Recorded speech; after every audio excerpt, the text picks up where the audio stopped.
Okay, for all of you who got the early release of the Eachine VR D2 goggle with the black flicker screen DVR issues, this video is for you. Here I'm going to show you how to install the replacement DVR board, which is labeled with the 1.4 firmware tag, as you can see here on the top of the board. Banggood was also kind enough to physically mark with an identifier. As you can see here on the back, they've put a red dot on the center terminal. To open the goggles, simply flip them over and unscrew the 4 screws that you see here. I'm going to save you a little bit of time and watch this part in super fast motion. Overall, it was relatively easy to unscrew the goggles.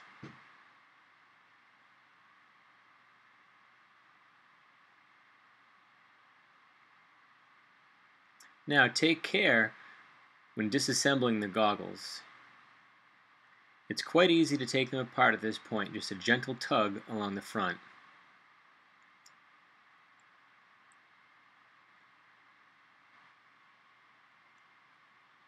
I found that the straps, although they came off very easily, they were kind of in the way, but having the case open slightly, you can see you can easily slide them out.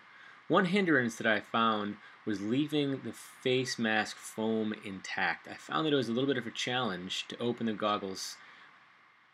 I didn't like the way it put a lot of pressure on them, so I did decide to cut them. A simple cut, not to worry. When they went back, although the cut was visible, it did not affect them in any fashion.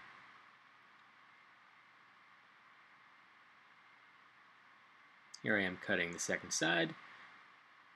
Once cut, the goggles would easily split. Now I did notice that when I took the goggles apart, I did somehow separate this cable here. So double check that you didn't have that same occurrence. The cable easily seats back in place.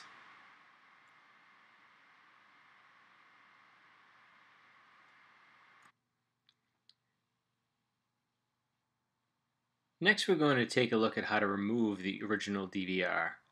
Here you can see a close-up of how it's inserted into the board and the way the wires orientate.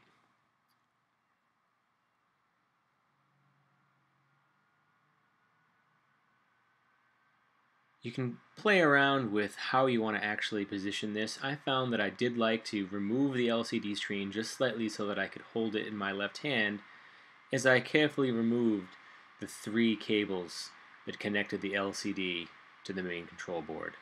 Set that aside someplace safe for now.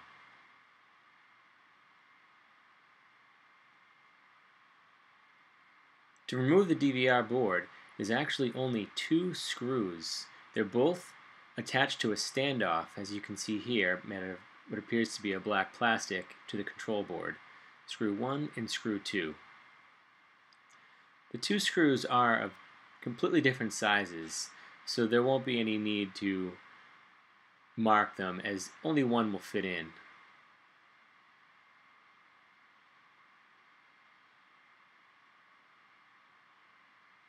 The second screw that I'm taking off here was a very small profile to the head, so a small screwdriver such as the one that I'm using will be required. From here, the DVR board just pops right out. It's only attached by 3 cables. Notice the red marking on the new DVR. What I'm doing here is I'm going to replace each cable one by one. I recommend that you do so as not to mix up the orientation of the cables. However, I believe the connectors, for the most part, were different, so placing the connector in the wrong one is unlikely. However, the 2 exterior may be possible. Chuck that board as it's no longer needed.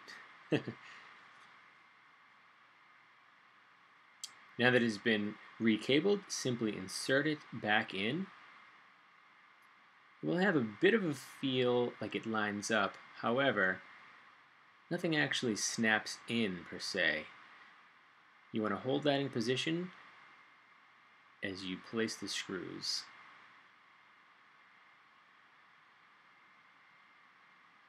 Checking for alignment as you go.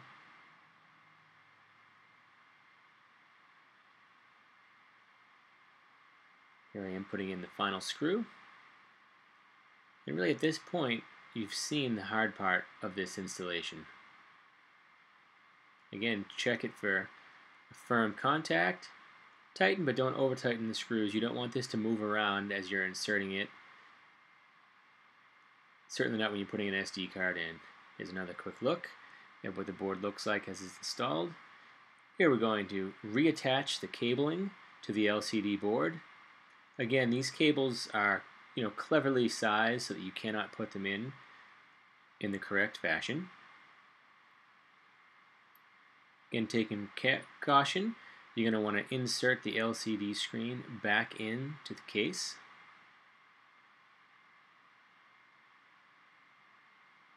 First, ensure those are nice and tight as I've done there.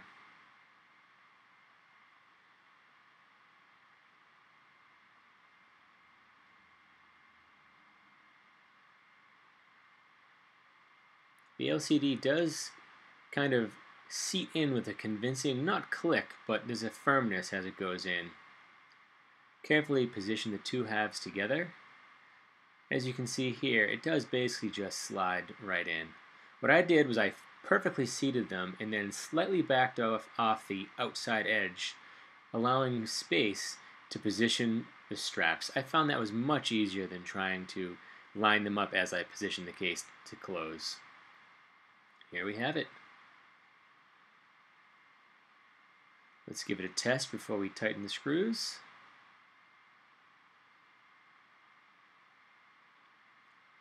And voila!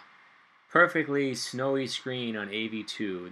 This traditionally with no antennas and no signal would have been black, or at least flickering quite a bit black. Here we have a nice solid, we've got a Blizzard on display, and I'm happy to see that. I hope this was helpful. Thanks for watching. Blue skies.